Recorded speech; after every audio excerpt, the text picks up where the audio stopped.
Hello out there. I want to toast every father or would-be father or someone who's just trying very hard to be a father and wish you a happy Father's Day and invite you to have a little luncheon with us. And first, I'd like to introduce my own dear father, William Boggs, Jr., who is with us. Happy Father's Day, Dad. Right, thanks, Bill.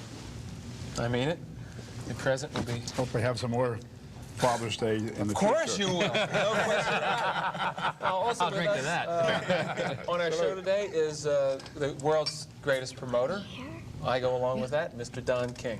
Welcome, Don. I'm happy here. Happy Father's Day to you. Well, happy Father's Day, son. Yeah, introduce yourself. Yeah, this is my son, Carl King, a wonderful lad, just graduated from college, trying to make his debut now in life. Hopefully he'll be as successful as I've been. And I look forward to working together. You think you'll work together? I think that's good. After he gets a law degree, though. What did you study at undergraduate school? Marketing and management. And I studied at Baldwin College in Ohio, small private school. But it's all over with now. It's one step further. Well, listen, good luck in law school. You have quite a dad, a real original. I think so, too. Also with us on today's show, John Collum, terrific actor on a well-deserved vacation. And his son, tell us about your son, introduce him. John just graduated into summer vacation. Not from college, right? No. From where? 214 tennis is what he's involved in right now. He's enjoying the summer. And what are your plans for the summer, John David Collum? There's nothing really planned for me. I can't remember that. Dire, doesn't Which is very exciting. Also with us is Paul Sorvino, who's recently had a terrific triumph on television, ratings-wise and artistically, with The Dummy. And will you introduce your two lovely daughters, please? I would be glad to. This is Amanda, our 9-year-old. This is Myra, our 11-year-old. And they're both going to get such a spanking when this is over. What did they do? They did everything good. No. They're Table terrific. manners are working okay? They're marvelous. They just, she's graduated going into the 7th grade. She's going into the, what, 5th grade? 5th grade. No, You're going the into the 5th. grade. You're going into the 4th? How time doesn't fly. And they're going to both be doing a lot of horseback riding this summer. And Daddy's going to be trying to do some extra work to pay for the horseback riding, and like that. Myra, tell me just a little bit about what is it like to go to the movies and see your father up there on the big screen. Well, you kind of get used to it after a while, but the first part, like, it's kind of strange. And as my little brother does, he goes up to the TV when Daddy's on the TV. He goes up, points to Daddy, and then looks back at Daddy and like compares them and says, "Da, da, da, da." Yeah, so it's kind of like you get used to it, but it's a little strange at first. What's your favorite film that your father's done? Slow Dancing in the Big City. And how about yours, Amanda? What's Brinks robbery. The Brinks robbery, huh? Mm-hmm. Split decision. More funny, huh? You know, I was thinking that might have been the origin of Dada. You know, that's how it all started. The Dada movement started with videotape. Stan Lee, introduce your daughter, please. Well, my daughter, Joni. I've always had a terrible memory, and my wife's name is Joni, and so I wouldn't have an extra name to remember. We named Joni. I think you were a little surprised when you saw her, because we used to refer to her as Little Joni, and somewhere you probably said, well, let's invite Stan and Little Joni to the dinner. But that was years ago. What do you do now, Joan? At the moment, I'm pursuing an acting career, but it's moving a little bit faster than I can catch it, so I'm still pursuing it. You'll find that it always stays a little bit ahead of all of us. No matter where we're at, it's always running very quickly. Well, your father being the head of Marvel Comics, the man who's created Spider-Man, Captain America. No, I didn't create Captain America. Sorry. But I live with him day to day, the Hulk and Thor and the Fantastic Four and Doctor Strange and others. Well, Joan, what's it like having a father who is the king of the comic books? Well, he's, how do I say it?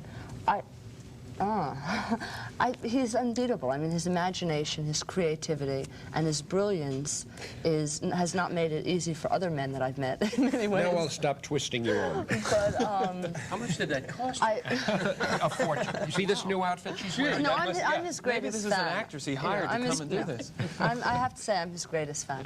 Now I'll send you back to Central Casting, and I'll tell my daughter that everything went well. That's a great line. Coming from you, I appreciate it. That's a great line. Of all the characters your father's created, who's your favorite? Me. That's a better line. Son of a gun. I have to lie down for a while. I didn't get this script in advance. I feel a little bit out of this. See, while you were all eating, we were practicing. There is no script, totally improvisational. Don, well, no, let me turn to Carl. Your father, I billed him as the world's greatest promoter. I was watching him on 67th Street. People were walking down the street, total strangers, and he was telling them to come to Madison Square Garden to see the fight next Friday night. Now, what was he like? What do you remember about that aspect of your dad around the house? I'm sure that, you know, he hasn't changed that much, and he must have had all that energy and all that enthusiasm and all that great salesmanship. Can you point to any things around the house there? Well, he's always been the same to me. He's always been enthusiastic and imaginative and innovative in everything that he ever done. And I was just hoping that some sort of way it would rub off, you know. And like, my little sister is very, you know, imaginative and everything. And it's really nothing that I could really point out that.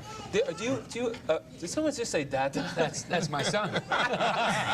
He's gonna get an egg, Paul. Are you afraid He shan't be denied. as the years pass, Carl, you know, time goes by, that your hair is going to end up being like your father's? No, I don't I have think a so. fear with my father's. Well, if it would bring me the success that it's brought him, I wouldn't mind it at all. You know, what's a little hair, you know, really. Samson. What is the origin of that style? Is it your own thing, or is it? It's all natural. It's you just let it go? Yes, it's a natural. I mean, I've seen naturals before, but that's a natural. This is a real natural. I'm talking natural here. I let mine go too, and it went. It's totally floated away. Goodbye, Michael. Who is being ejected from this? That's Michael, my year-and-a-half. Oh, the Dada. Yeah. It's really unfair. We don't love children in this country. Well, you know, we'll have to bring him back to the show We really should. later. No, later on. We have time. I want to just mention that Les Petites Gourmandes, 6 years of French, Lincoln High School, you know. Still not that right. Les Petites Gourmandes, 72 East 56th Street. I want to thank them for the food. We're on our pâté course now, right? You drink that stuff all day, don't you, pâté? What's pâté? That's what you've been eating on your plate. He hasn't been eating it. That's why he doesn't know what it is. Oh, I understand. He's not eating mine. John David, tell me a little secret about your father around the house. When he was doing On the 20th Century, was he a little different around the house? He was playing that sly, sort of evil character in that production? Yeah, he was a little bit more secluded. More secluded? Yeah. He didn't seem to be around as much. I mean, even when he was home, he didn't seem to hang around as much. Fascinating. Was that part of the character, getting in the character for that? I don't know. I wore a wig and a mustache, and so I guess that maybe I wasn't myself. I don't know. I'm not sure what John means by that. He just weren't around as much. You mean mentally or emotionally or physically? Mentally. Mentally. I was out of it. Diminished a little. Diminished? You need a good analyst, do you? Right, I do. Your son I'm suggests finding- a little psychological consultation. Have I recovered? I'd like to know if I've recovered. Have I recovered? I hope not until our match Monday morning.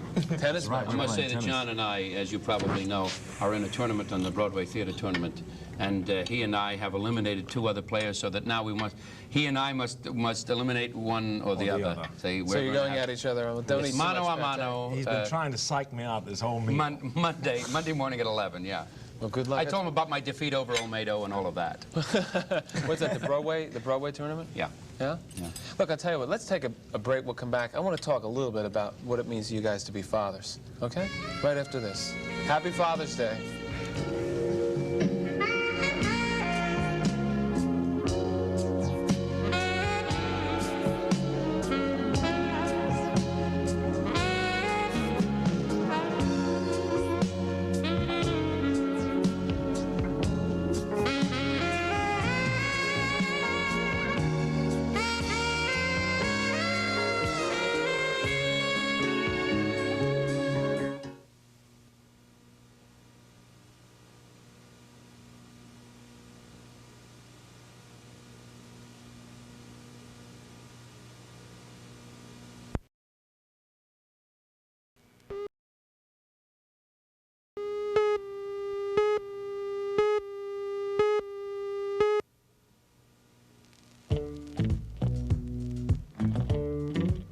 That's a wonderful character. The greatest star in his own field. And that's right, important. sweetie.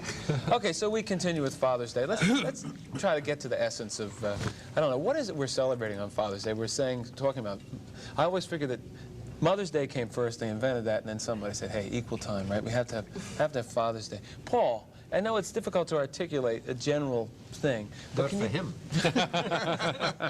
He'll do the best he tell can. us a little bit about what it means to be a father for you? I mean, I met you once before. I saw you here today with your children. I can just tell the love is coming out. What's it mean? Can you articulate what it has meant to you to have been a father? I'd like to make it specific so that I can say something about being a father as opposed to just being a parent. I don't know what it's like for my wife, but I'm sure that some of these feelings are there for her too. There's a great opportunity in being a father. My impression is that those who aren't fortunate enough to have had children, have missed out on one of the greatest dimensions, perhaps the greatest dimension of being alive. In my estimation, a person will find it very difficult to understand love without having had the need to express love for a child.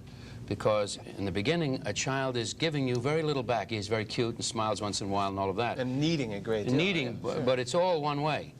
And if you rise to that challenge and that opportunity, you know, the nights when you have to go with a child with 104 to the emergency room, or a cut on the lip with her, or her with in a strange town with 104 temperature, if you rise to that, or when you listen and wake up every 15 or 20 minutes as you hear your child coughing in the other room, you learn something about selfless love that I don't think you can understand when you have a relationship with a woman as much as my wife and I love each other. I don't think that love between two adults can exist the way it can between a child and a parent. And the idea of being a father, specifically, for me is a wonderful thing, because in addition to the riches of having an artistic career, which has been my fortune in life, my joy in life, I've also had the great good fortune to have magnificent children who have given much more to me as they get older, much than I've been able to give to them. And that, for being to be a parent, I guess, is more than just to be a father. It's beautiful. He's a true thespian, isn't he? I think so. Oh, my God. No, I'm an actor.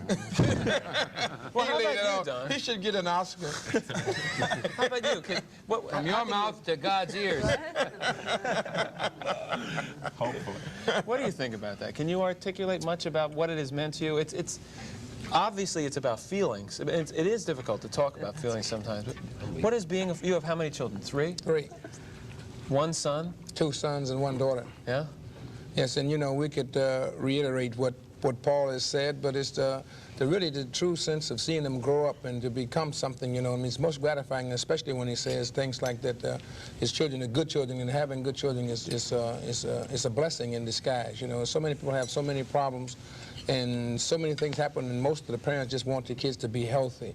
You know, that's the first thing they do, just thank God that they're healthy, you know what I mean? So it's a feeling of living and growing up together, and you both grow. It's a metamorphosis of life that I think that is simply gratifying and has meaning and purpose, especially so when you can communicate, identify, and relate to.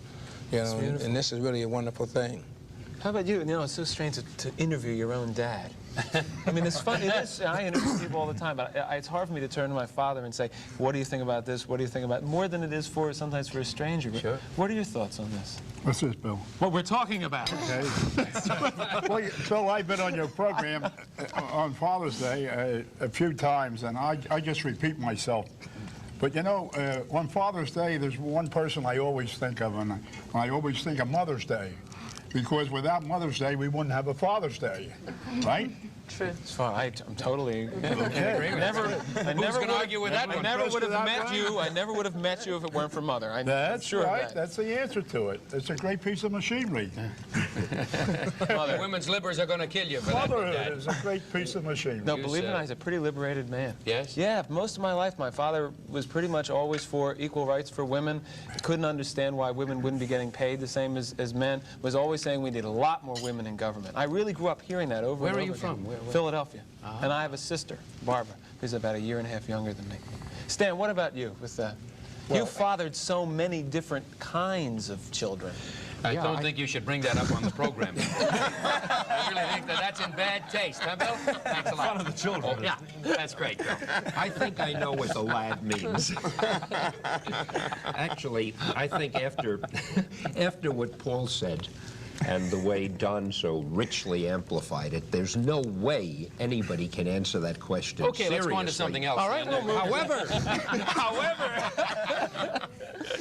I think really in my case, I guess I'm about as much of a family man as you can be. I'm incredibly fond of my wife, and since our daughter is the product of the two of us, I feel, and my wife does, the same way about her. But we sort of take it for granted, I think. Both my wife and I take Joni for granted the way we take the air we breathe and the food we eat for granted. Does that bother you, Joan? I never thought about it that way. I think she knows what I mean. It's, Joni is a part of our life, and we've watched her grow up. We know all about her. She knows all about us, and we're a unit. It's the three of us. That's beautiful. There are many problems, such as her extreme extravagance, which she shares with her. But you're a wife. rich guy, you know what I mean, Stan? So let's not gotta let's be not rich tight, if you huh? have kids. Stan, let's loosen up a little, huh? Give her. I want to tell you, Give her some free I'm glad she's my daughter and you're not my son. You'd have been broke already, Stan. No, but actually, I think being a father has been a great experience. It's been a lot of laughs, and the greatest thing about Joni is she has an incredibly lovely sense of humor, on top of many other lovely things. So she's a lot of fun to be with, and to me, that's about the nicest compliment, because it's one of the greatest qualities to me. Somebody who's fun to be with. And, That's good. And that's about it. I like her. John, you want to add something to this? A lot, a lot's been said. I mean, I don't know but what your I can son is add. there watching you, wondering if you're being remote. Wondering why you're so remote. Incredible kind of description of what a father should be. And Now let's hear Don the kind you seemed to- have been. Actually, I was sitting here trying to think what it is, and it's really a mystery to me more than anything else. There's a quote, the child is father to the man, doesn't mean what it means to me is a different thing. I'm finding that as John grows up, I have this internal kind of dialogue with my own father, and the situations are reversed. Somehow or another, John is making me live through my childhood again. And as far as being a good father or knowing what to do with my son, it's as much a mystery to me now as it was 10 years ago, but it's constantly changing. Every year he changes, obviously, and I don't change quite as much, but my attitude toward him changes, and I never am on balance with it. Well, do you think, when you think of your own father, do you think that your father was a good father to you? Yeah, I think my father was a better father to me than I ever thought before. And I also think that I'm not as good a father as I should be to John in comparison to my father. It's a very strange, I'm living 3 generations now, and it's an interesting experience for me. Very interesting. Yeah. I think that's probably true of Don, don't you? Have you felt that? Well, I agree. I think that every day is a Father's Day, really, and that's what I can see when I look at Paul and the way that he adores his children. It's not just one day. It's significant to note that they chose a day to say, well, this is Father's Day. But I think that if you're a true father and yet you're really with your kids, every day that you wake up is a Father's Day, is a Mother's Day, you know what I mean? The only thing is, it seems to me that every day is an everybody day. In other words, there ought to be a children's day, a daughter's day, a son's day, an aunt's day, an uncle's day. I'm too busy. A friend's day. I can't be doing shows like this every day. Well, it would be awfully nice, a free spread every night. But just living is an experience, and no matter what you are, every day is different, no matter what you are, no matter what you do. And all of life is like one, if I may be a little bit commercial, is like one big comic strip, And each day, I mean, you people may think you're talking. I see balloons in front of all of your heads. Over our heads. And I'm casting you in strips all the time, but we're all that way. We're all characters in an ever-continuing Well, how would you cast soap Don opera. King? How would you cast Don? We were talking about it before the show. hero, and I shouldn't really let the cat out of the bag, but we're going to do Don King in As a a cat book in a very bag? shortly. The comic book? We had, We've already got it. I wanted to make him a villain. He said a hero, and he kind of, shook my hand and said, I think I'm going to be a hero. And I said, Don, you're a hero. Sam, what can you do for my father in the comics? You know, it would be a great gift for me at this point in my Really? life to make my father into a comic book hero. I can't think of anything I'd rather do. I feel so omnipotent. You want that That's lad right. to be a comic book hero? I think you'd enjoy it. I want to tell you something. should He do it. looks like for him. one Yes. anyway. You know, he's got that rugged, Yeah. rough-hewn, weather-beaten, Probably never heroic even seen a look. Put tree, him in a right? priest outfit. You think so? gloves. You see him as a fighting priest. Right. Don, what do you see him as? You know, he was a physical ed teacher, so you know he's a rugged individual, and he knows how to use his hands, very well. He works with his hands, All right, and so that you could still go along with the fighting Yes. priest bit. How about you, Paul? How do you see Bill's dad? In what role as a hero? Well, as soon as you said priest, I said, yeah, the white hair, the kindly look, but I have a feeling he'd be one of the slapping priests that I used to fear as a child. What do you say, Dad? Father Donegan, we used to run away from him. Oh, boy, it was out. The word had it, smart money had it, that Father Donegan would backhand you, baby. If you said the wrong thing to him, he'd smack you. So we used to run. I just want to have one quick. What do you think, Dad? Are you ready for it? I'm ready for it. We'll do it. We'll be back right after this. The fighting shoulders priest, his are- son, and so forth. That's very good.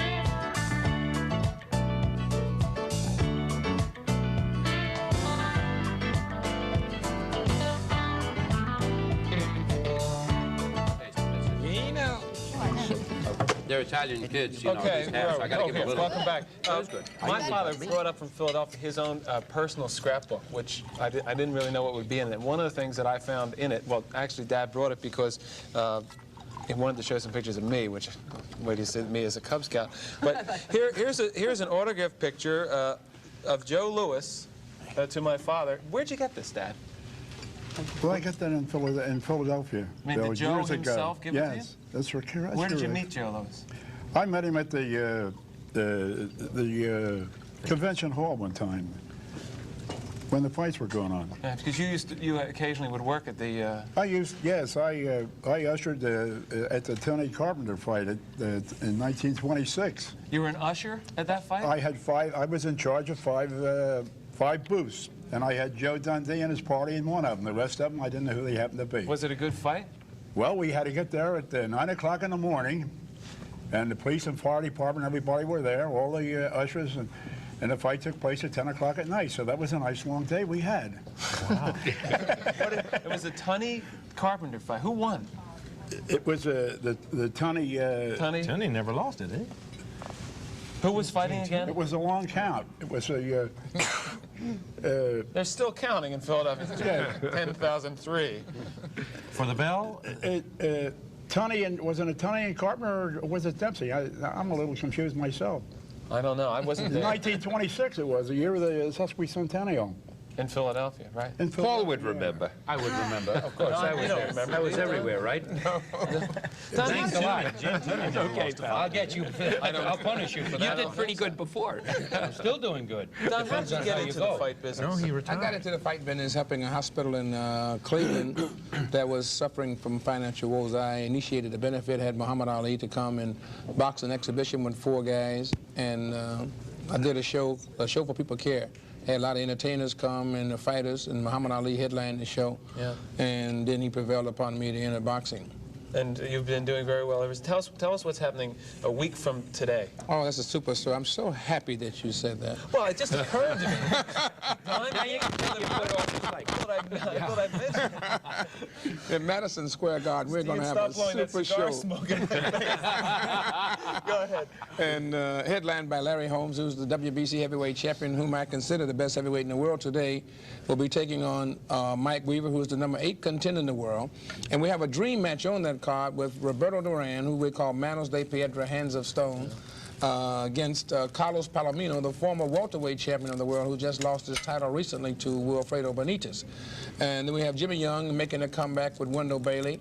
And we have some New York locals like Ruby the Snake Ortiz, who's a sensation, hasn't lost since 1973. Why do they call him the Snake? I'm always curious about how people get these nicknames. Ruby He the do have a Snake. weird nickname, you know. Snake. But he probably flicks a jab, yes, right? yes, you know, snake, like, you know, the tongue of the snake, you know. I like that Hands of Stone bit. That sounds like a real Another thing. comic book character. Wow. And he's an assassin animal. Duran is a monster. Am I going to get tickets to this, or do I have to go out there absolutely. to You have an Ticketron? extended really? invitation to get the, you know, choice seats. After all, we want such noted personalities such as yourself. Thank you very and much. Perhaps you'll be playing one of these gallant gladiators one day. And I understand you just did miss playing Rocky. I was too tall for Marciano thing. Rocky Yeah, I was too Marciano. tall. Yeah, Oh, Tony LoBianco is doing LoBianco's doing it. LoBianco was a Golden Glover and is a real fighter. But LoBianco, of course, is more the size that Marciano was. I'm 6'3". I'm too tall for You know, him. it's amazing when you go back and look at that. Rocky Marciano, as you know, a great heavyweight champion, was not a large. No, he was He was not. not a large man. Even weight-wise? He didn't weigh 200 pounds as a fighter. No, Yeah, I don't think he was strong, though. He was only yeah, about very 5'10" and a half, wasn't Yeah, he? he was strong. Oh, he was a very courageous, savage, an very animal. courageous fighter. Yeah, and retired at a smart time, undefeated. 46 fights, wasn't it, Don? Yep. Undefeated. Undefeated. That's right. Great fighter. So as we now go into the 80s, do you think that boxing is going to dominate the 80s as it did, like my father was talking about being back in the 20s in Philadelphia? I mean, boxing yeah, most certainly. You think it's going I think it's a terrific resurgence. Every motif you see, all of the designers now using boxing motifs, and you see all the movies that are coming out now with Rocky and Main Event. And with Jake LaMotta stories coming out. So all of them will be at the Garden on the 22nd, Ryan O'Neal, Sylvester Stallone.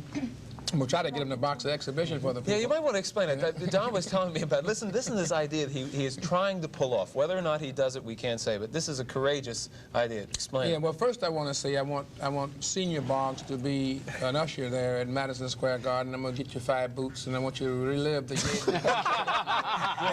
If we can determine who was fighting, we should do it. We can only remember. No.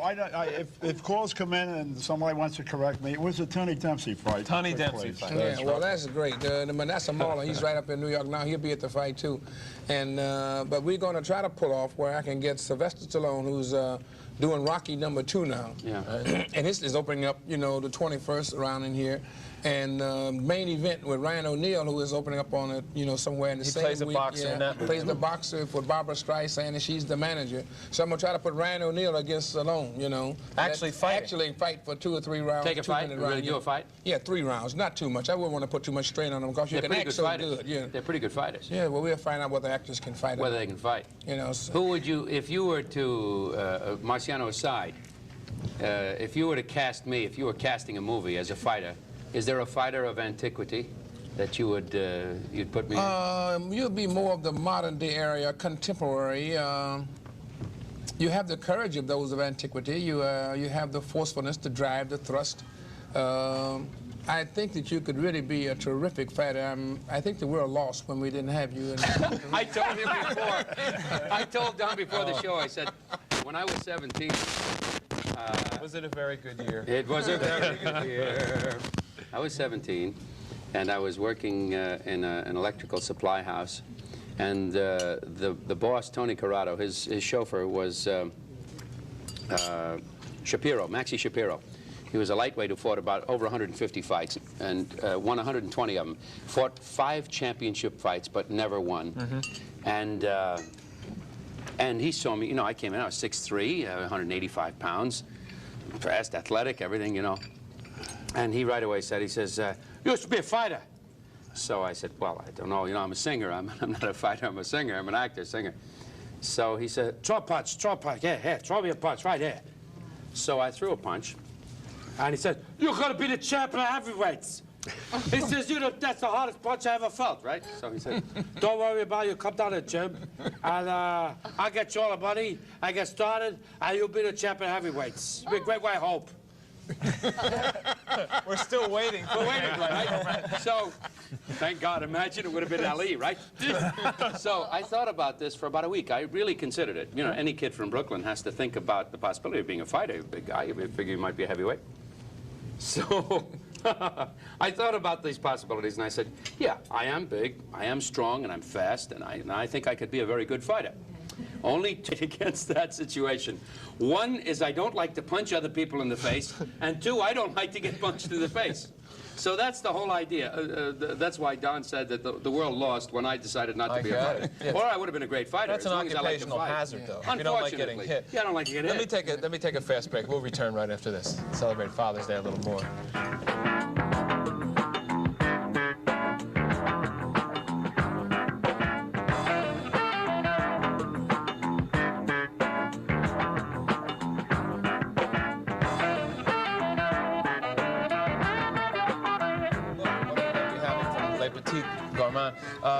You want to show those pictures that you brought now? What do you remember about this? Here I am at, I would assume, a very young age. How old was I here, Dad? Well, Billy, I don't think you were quite a year old. And what do you remember about my behavior at this point? Well, I mean, you were sort of fearless, and I would tell you to tense your body, and I'd hold you in midair in my hands. Sometimes I used to drop you down and hold on to your feet. And I used to have a little swing that I took the swing off and put a horizontal bar on it. And it was sort of a little trapeze. You used to swing on the trapeze. I think I can trace my fear of heights to some of these moments that have been recorded on these black and white pictures. But anyway, thank you for bringing them down. Okay, Billy. Sticky pictures. Let's get back to before we get back to Father's Day, quickly, Roberto Duran and Palomino. I don't want to leave it. Who do you think is going to win that one? Well, it's going to be a pick'em fight, but you know I can never bet against Duran. Usually I don't ever participate in betting on the guys, but you do have a favorite or a sentimental favorite sometimes that you never would divulge before a match. But I've never seen a guy that's more relentless than Roberto Duran. Oh, you know, he's just continually, just trails and stalks a guy and goes right after them fight.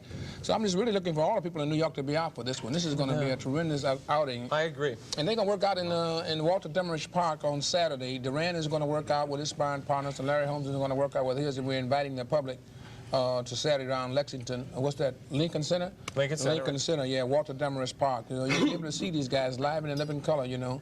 People that may not get to the fight with the opportunity to see them to work out with his sparring partners. It's very imaginative. A lot of your promotions, I think, are terrific. You know what I just wondered? What's that, Stan? It just occurred, and I know you all wonder. It just occurred to me, why don't fighters do what wrestlers do? For instance, every wrestler... Just holler that they're getting hurt more than... Every wrestler has his... Ouch, ouch. How come I inherited this guy? I'm saving your life, but you I know it. I know. Oh, don't I know? Every wrestler has his gimmick. You know, he has his costume and his funny name. Now, what if fighters did that? And, for example, what if a fighter said, gee, I'm going to paint my skin green and I'll call myself the Hulk? You know? Or I'll put on little... You would sue him then, Stan. No, because we license it, don't you see? I mean, I think this is a whole new business. You know, they got a fighter that's called the Hulk that comes out of New Jersey. Really? Great big guy. Him will color sue. He's black. Not green, Stan. He's not green, but he got green eyes. You know, Well, that's good it shows enough. that somebody We was can like sue green eyes. Yeah. Oh, I wouldn't want Somebody to was fight that guy. Oh, I wouldn't want to fight that And guy. they call him the Hulk. What this could do for the fight business, and just we get one called Captain America and one called Daredevil and one called Thor. It gets called in a little wrestling. club. It's called No, but why wrestling. can't they fight also? I'll talk to you about this later, Don. I mean, things have been getting a little I think we dull, should you know. get into Were you a fighter? Were you ever a Oh, fighter? yes, absolutely. A Golden Glover. You know, nothing professional. Yeah, But a fight to survive. It lowers the IQ sometimes. Let's talk about that a little bit in terms of being a father. You know, you said a couple things when we were waiting to go on in the green room. You know, about life being tough and graduate. You refer to your son as graduating into the world. You know, seeing how he's going to make out. What are the things that, as fathers, you try to give to your children in order to literally face the fact that they are alone, they have to make it on their own? What do you? Well, you try to prepare them, you know what I mean, and hopefully they have a little instilled in them in the love of God and in the fear of God, and be humble with the humility, but have the understanding and the compassion, and really use their ability, you know, for their betterment, but to be considerate of others, you know, when you're making this climb towards success. But usually I find the most dreaded disease of success is, when you're climbing the ladder of success, is amnesia. You seem to forget from where you come from. As soon as you get the wrinkles out your belly, you forget that you ever had any. And all of a sudden, the bridge that carried you across, you no longer need that bridge anymore. And the friends that you had and things, you just begin to think is, oh, and me, and not we and us, and that you don't need anybody. I think that's an excellent point. One of the things my mother has always taught me was to remember your roots, and and I have this sense in terms of my life and whatever I've accomplished of the continuity of I can so clearly remember just wishing that I could have one day a week to be on a television show, you know, in Philadelphia, and I still remember that. I still remember what it felt like to really want it. How about you, John? The same question of what do you try to give your son to face the realities of life once he's out of the family? Things are... I don't know. As I say, this really is a mystery to me. I'm not so sure. It pleases me to hear people like Don and talk about those kind of things. I haven't solved it.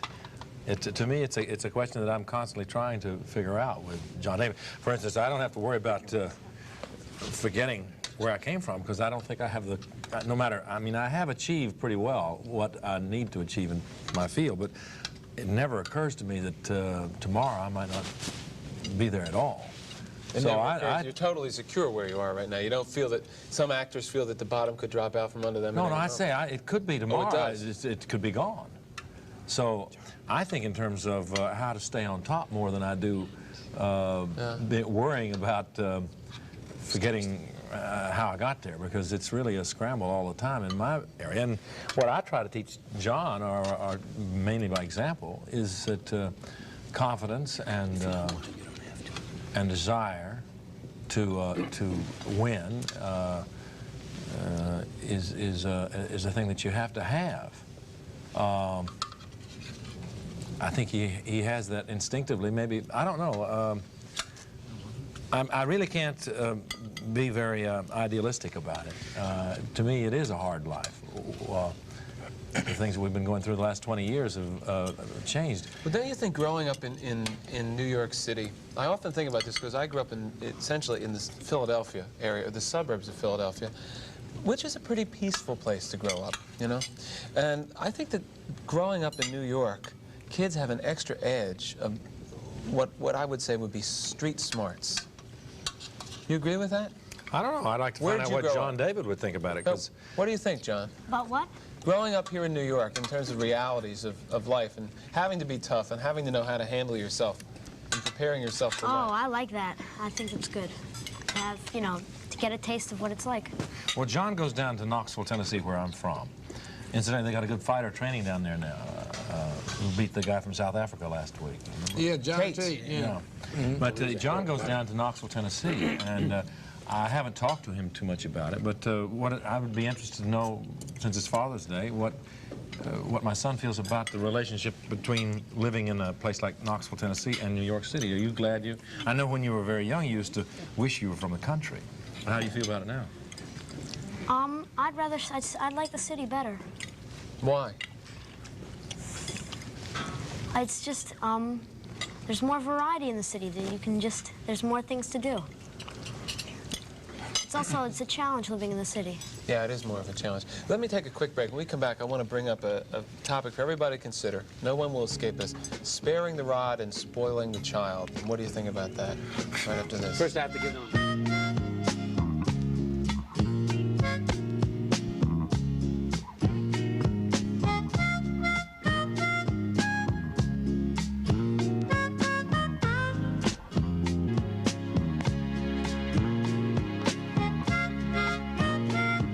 Limited office and you call. Oh, well, happy Father's Day to everybody's watching. A lot of business going on at the table today. Fight tickets being exchanged. It's a super fight, man. At Madison Square Garden.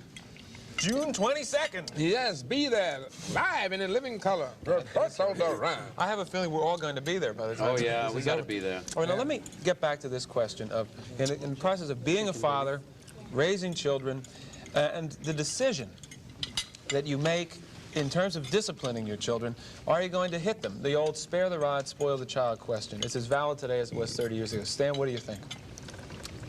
First, let me just take 1 second to answer your other thing. I hate anything that's incomplete, and I've got to say, as a New Yorker, I couldn't agree with you more about that street smarts. Yeah, that's true, I think. I see that in people here. New York is such a, and maybe any big city. New York is a great city. But it's such a tough city to grow up in that it seems to me anybody who did grow up in New York has to be a little bit tougher and sharper, not smarter necessarily, but sharper. Savvy. Yeah, and have more savvy and maybe more of an ability to cope with all of the horrible things that are going to happen as you go down the pike. No question about it. Okay, now the question... Now let's take it into the home. It's just the case of internal discipline in the home. You've got a situation where you obviously want the child to do something one way, they're disobeying, they're not being a good child, they're not following your rules, they're not following your order. All of a sudden, you're furious, you don't like the way I mean, you're obviously thinking about something right now, maybe from the past.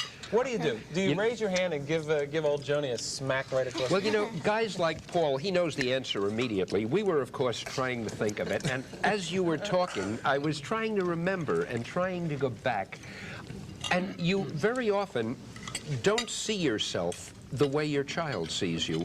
I think of myself as a guy who never really was rough or cruel or tough, or I can't ever remember spanking Joni, and I'm afraid to ask, was I a savage, rough, tough guy? I mean, I don't even remember.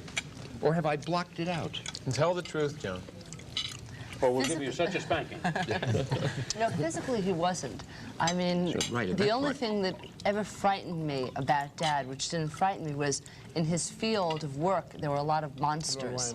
So, you know, like if you look at his desk or something, it would say, you know, monster strikes at midnight. So I felt that, and I'm still waiting now for a monster to strike me at midnight. So I walked down the street a little bit, you know, waiting for it to happen. But as far as hitting me or whatever, he was so busy hitting the typewriter that I think that, you know... Were you afraid, my mother were you was afraid of your father at all? No, but I was afraid of, I think, perhaps life, in a sense, because of... The division of reality. The comic books, but of my father, no. I mean, you couldn't get someone more natural, down to earth, and almost too basic. Boy, you're really getting great reviews, Stan. You know, if you were Bela Lugosi's daughter, you Thanks, pal. you might be very loving, but you would dream of bats occasionally. Hey, John, would you like to come here and sit near Paul? No, John understands. That's what it is, right? You know, John is the only friend I have left, and I'm not sure about him. Let me shift over to Paul King. Now, the basic question of it, you know, your father's a big, powerful man. Just as like when I was growing up, my father was about 5'10", weighed 220 pounds of pretty much solid muscle. And when he was, you know, raising me and I was a little kid. Do you remember being afraid of your father at all? Oh, definitely. I mean, it was like some of the worst times of my life. Boy, what do you mean? Some of the worst times of your life? Were confrontations with him, you know, after I had done something I had no business doing. Can you give me a specific example of something you did? I mean, sure, you'd never do it again. But, I mean, anything. I mean, Use the wrong fork. I was like maybe 3 foot tall, and I had to look up to this guy, and he's loud, and he's big, you know, and it's like, you know, it scared me to death, you know. But... Did the hair ever frighten you? No, the hair wasn't really, you know, that's just a... I don't know why they're making an issue about that. Oh, it's a good PR I'm getting thing, used man. to It's great. It's great. It's only labors of love. You're the only one. Nobody else is doing it. It's great. Well, John, what do you think about on the other end of the scale? What is your answer to the question of sparing the rod and spoiling the child? Do you think that in some cases it's perfectly justified to give the kids a smack across the rear end or wherever? Well, first you have to analyze it. It's a parable. It does not mean always that you have to be physical with it, although I would be physical. You would be. Oh, absolutely. You know, if necessary, I would certainly do that because you're doing it to protect him. You know, it really is ironic that you would tell him that the only reason I'm whooping you is because I love you. You know, it's hard to say, well, I love. Who needs it? Cut it out. With friends like you, who needs enemies? You know, but. The parable is, you know what I mean, is sparing the rod and spoiling the child. You can talk to some kids from the way that their sentiment is and the way their attitude and personality is, and you can shame them into doing, you know, feeling so embarrassed and so hurt that it would be worse than whooping them physically. Yeah. So you can whoop them with words, you know what I mean, and so words is very powerful things. Absolutely. So it don't have to always be physical when they say spare the rod and spoil the child. That's in the scripture, you know what I mean. You must be able to utilize it, but if you have no form discipline, then it becomes like a utopia, you know what I mean? It's something like a hedonistic pleasure that don't exist.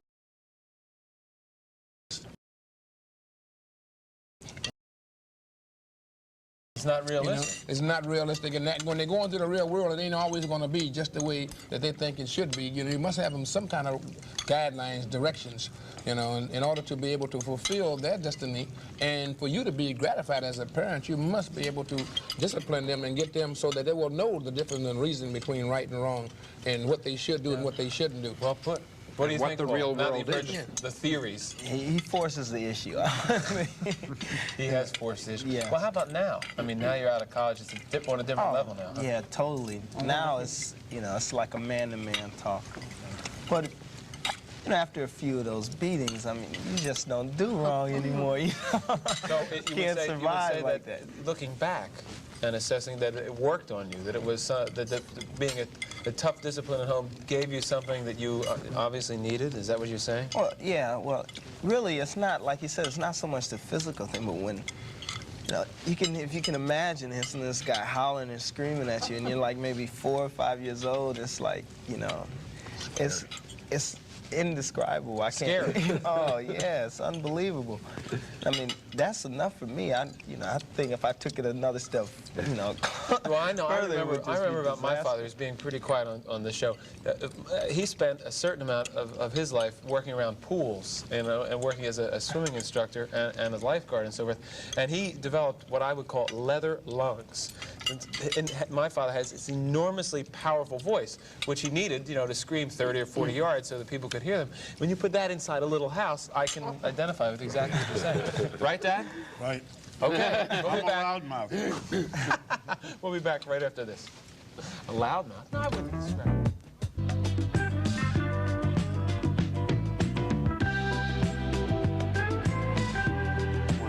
Okay. Yeah, right here. Well, before we go any further, I want to thank Les Petits Gourmands at 72 East 56th Street for supplying us The with wine is delicious. yeah, delicious wine. I'm going to. It's a certain Chilean wine. Chilean wine. We've just had some fish. Mr. baked Sepulveda, I fish. believe, was responsible for that. It's delicious. Yes. I think so. I'm nothing if not trivial in my perceptions. No. Mr. Sepulveda is the wine supplier to this Charles is delicious his first dinner. name. I thought he just had. Oh, I'm going to get you. I'll punish you Monday morning for that, Mr. Collum. C-O-L-U-M-N. I thought he just had his own boulevard in Los Angeles. I didn't know. Right. Get back Yeah, he to has that too. this question of discipline. I remember when I was a little boy, very little, say 5 or 6 years old, my father telling me about his father and discipline in that home with a whip, as cat o' nine tails. That's correct. Were you hit often when you were? No, you would always dive for the table, underneath the table. When it was hung on the hook on the desk. Well, it was called the cat o' nine tails. Well, the catty nine tail. What was it had it? little tails coming down. It just had one leather handle on it, and it snapped. And when Dad would go after that, I would dive under the table. But did he ever catch you with it? No. No? It was more of a threat than it was A anything threat. else. The threat of physical That's right. punishment. Paul, what about you and the whole thing of punishment, discipline, being tough? How far do you take it with these two lovely little girls? Well, I think, oh, look at these faces, my gosh. Whoa. Oh, boy. Okay. First of all, I go on certain givens. It is given that my experience is much greater than my children's. It is also given that I've made something of a study of how to survive in this world and have come up from very, very, I'd say, humble beginnings, you know. We weren't poor, but I was a kid from a Bensonhurst Italian Jewish neighborhood without any enormous economic horizons. And so I've had a taste of life looking up, naturally. It occurs to me that there is a communications breakdown when physicality comes into the picture. And the reason for that is children don't have yet developed, as yet a developed sense of what's going on the way the parents do. A parent has a greater understanding of the total situation. There are times when the communication breaks down or when the offense is very large, where a point has to be made. When it can't be made with words, and I'm fairly good with words, when I find that I've exhausted my powers of communication and my children are not getting the message, If they've done something particularly dangerous to themselves or some other person in this world, then I'll go to physical violence. By that I mean a slap on the rump. I think that they ought to have equal time because they have very strong opinions about this. Would you mind if they spoke about it? Yes, I'd like to hear their opinions. First, all right? Okay. Well, see, I'm not exactly for physical violence. I think there must be a much better way, like, to do it. There must be a... I mean, negotiation. Yeah, but so far it has not been found in our family, at least. That's it, in our family. I think, like, it's needed unless, like, you know, once in a while. And to strengthen, like, you know, the respect and everything in the family. Like, because I know some people who are, their parents are very lax with them, and some of them are really brats, you know?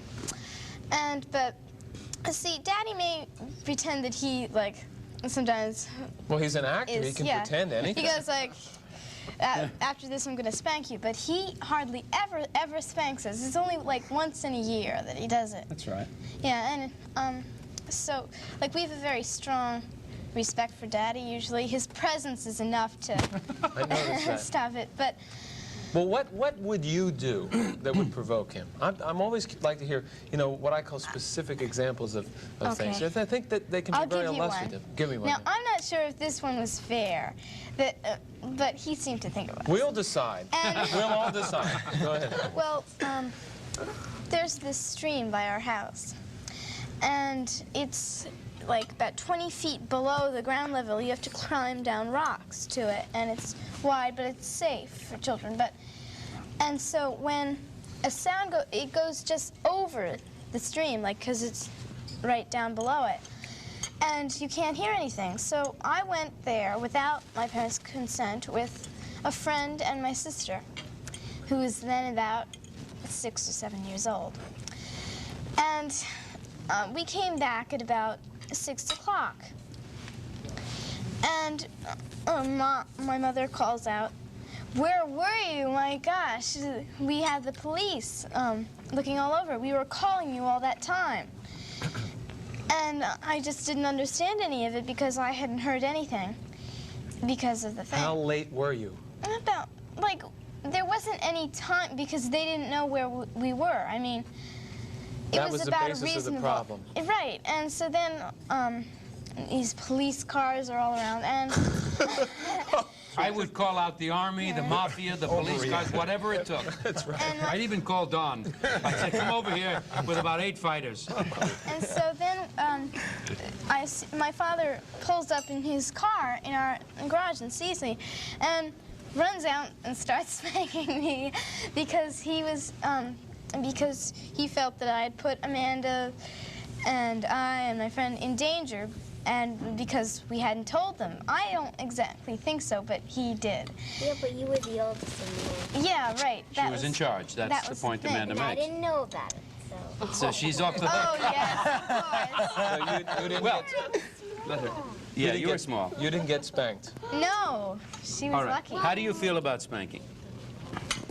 Well, you see, some people don't have any discipline, so it's good for sometimes, but not people who hit them all the time, because some parents, like, they whip the children with belts, and they send them to bed without supper, and I think it's pretty dumb because, you know, if they're never going to get the proper nourishment if they don't have supper. And if they get whipped with a belt, they're going to get these awful marks. I mean, really, it's going to be like torture that they're going to be afraid of their parents. Damage the belt.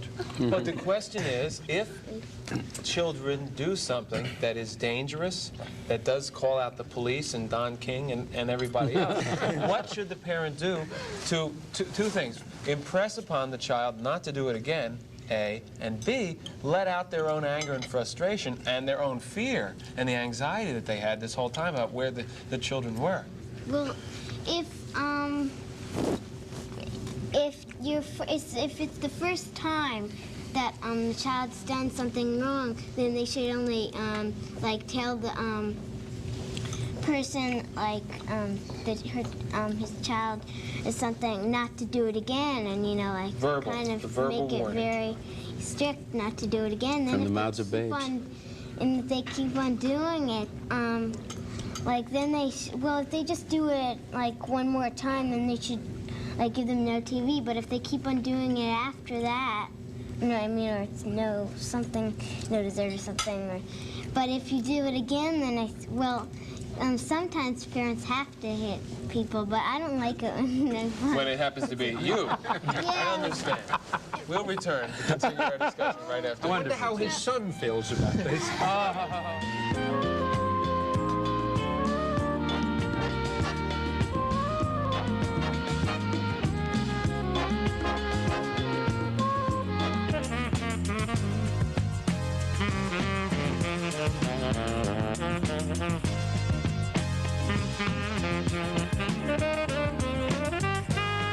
I'm really glad to hear these. What are you going to do Oh, about look at all it? those calories on the way for us. Thank you.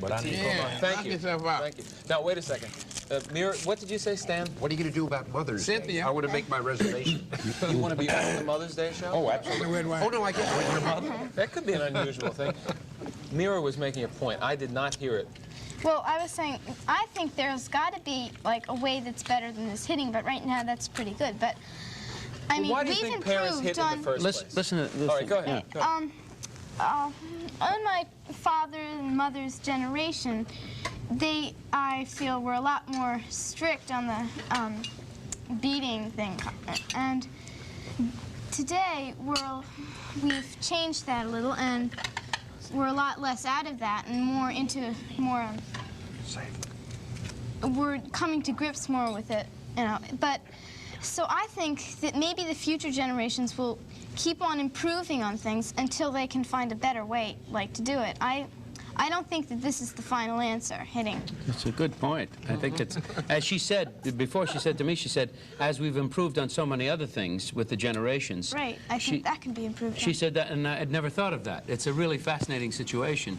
Maybe another technique, another method can be developed for delivering this message to our children that there is a line over which they must not cross, you know, through which they must not go. Yeah, it's difficult to, I would imagine, not being a parent, it's difficult to make the decisions in the first place about, you know, where do you draw the line between simply what you think the child should be doing, that is partly your ego being involved, saying they should be this, they should be that, and what is really right for the child. Yeah, but you have to assume, when you take the responsibility of being a parent, all right. you know, there's an awful, if I may make this point, and I'm sure that there will be plenty of opposition to this point, but when you take the responsibility of being a parent, you are taking a life and death responsibility. You're not taking a casual responsibility of what shall we have for dinner tonight, or where shall we go on Saturday night. You're talking about the development of a human being.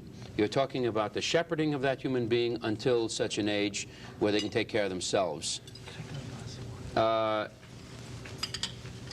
It's only natural. It's only in the condition of human to err, right? Mm-hmm. We know we're going to make mistakes, but we also know that since there's nobody else around to pilot that plane, and the stakes are so very high, we must take the responsibility. One of the problems with the modern generation is there is a tremendous lack of will to accept the responsibility of parenthood. And if you take that responsibility, then you have to take the responsibility for your errors in being the parent. Well, you're going to make errors, but you take your best shot. You calculate the situation, you use your experience and intelligence and sensitivity and above all your love, and recognize when it's time to discipline a child physically. When this incident happened that Myra described, later on I went up to her room. She ran up to her room. If you don't mind, I'll tell this. She ran up to her room and locked her door. I went up to her room and knocked on her door, and I said, "You must open this door now. I want to speak with you." And I was in tears because she remembers a spanking. All I did was give her a good hard hit. I gave her one good hard shot on the rump, and she remembers it well. It was a hard one. It was more than one. Was it, how many? It was about 3. Oh, good. Okay. Well, then you really remembered it. The point is. Paul says, who's counting? Who's counting? The point Spider-Man is to the rescue. that I took the responsibility of being a parent there because maybe that night it wasn't so dangerous. However, you can drown in this much water, in 2 inches of no water. question If about you fall on a rock and you're a child, you don't know how to take care of the situation. An adult couldn't. All I'm saying is, mistake or no, I acted out of what I considered a very loving attitude. I want my children to survive me. And a protective attitude. I want to protect them, and there are times when, if I think their discipline is lacking, if they're not being citizens, if they're not being loving human beings, there may come a time again where I have to spank. It's very infrequent, and it hurts. Usually I cry when it happens, especially with the girls, you know. It's very difficult. Of course, I've never hit my son. He's only a year and a half. Good.